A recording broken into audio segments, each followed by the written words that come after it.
You ask Tiger to solve. This deals with linear equations with one unknown. The final result is A equals 7. Let's solve it step by step. Swap sides.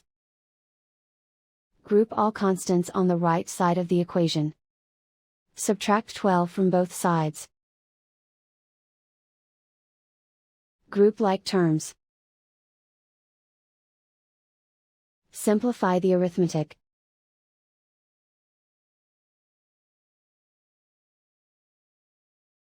Convert the a into a positive number.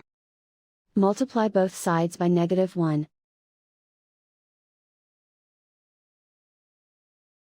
Remove the ones.